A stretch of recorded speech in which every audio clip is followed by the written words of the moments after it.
Hi, Paul here with Kinetico Advanced Water Systems up in Richmond. This is an additional video to our K5 filter change video. There were a couple questions that I just wanted to put a secondary video on there and answer.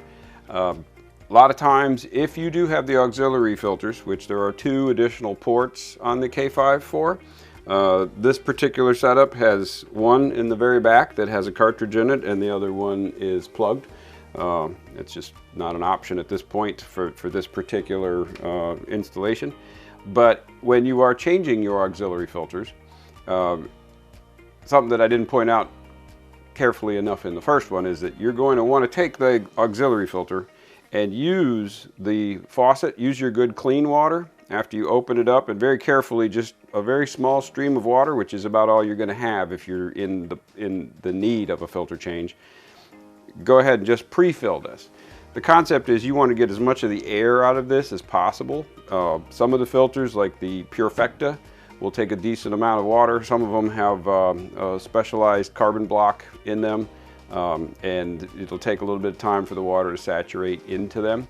But regardless, all of the auxiliary ports are before the holding tank.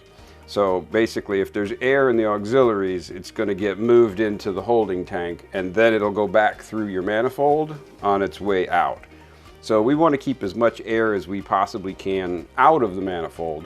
There's a lot of little check valves and hydraulic assemblies that they don't like air. So we want to get rid of as much of it as we possibly can before we put those filters in. So try to pre-fill your filters whenever possible, and minimize the chance of an airlock. The other 2 things I wanted to cover today were the differences in the storage tanks. So the standard K5 is a hydraulically driven water-on-water tank. There's no air in it. It uses your water that comes in, your feed water, to actually squeeze the bag that holds your drinking water so that it can come out and go through the taste and odor and onto your faucet or your fridge, wherever the call for water is. The other K5 setup is with an air charge tank, which you can see that over here. The air charge tank, we want to leave at about 10 psi. There is a little Schrader valve, which is basically the same exact valve that you see on your car tires. And when your water is completely out of that, you want to check that and make sure that it's at 10. Like anything that stores air, it's possible that you could have a slow leak over time. So check the charge once a year. Whenever you do your filter changes, it's a good rule of thumb. In either case, I would recommend changing your storage tanks out every 10 years. Mainly because all of your precious drinking water is being stored inside these, and the storage bag, there's some elasticity to that, and over time, of course, it will eventually fail. So you want to catch it before it fails, because this is what's holding your precious drinking water. So after 10 years, just replace the tank, and that will ensure that you're going to be fresh for another decade. There's also something that's out there about these unlimited use hacks on the K5. So I wanted to address that head on, because that is a terrible idea, and it actually could impact somebody's health in a really bad way.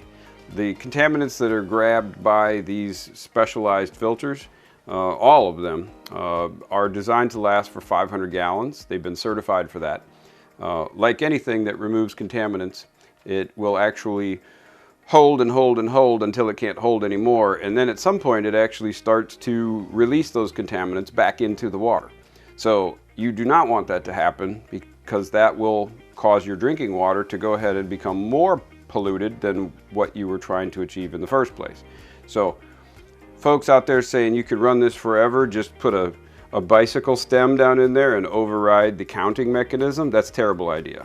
Because all you're going to do is you're going to cause this thing to dump all of its contaminants on you, and you really won't have any idea unless you're constantly testing it.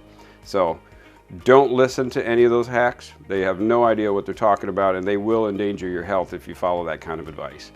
The magic behind the counting on these is that on the top of this, you'll see a pin is sticking up. This is a fresh filter that we just put in there. This is as high as it goes. It never goes all the way to the tip top, which is a common question that we get.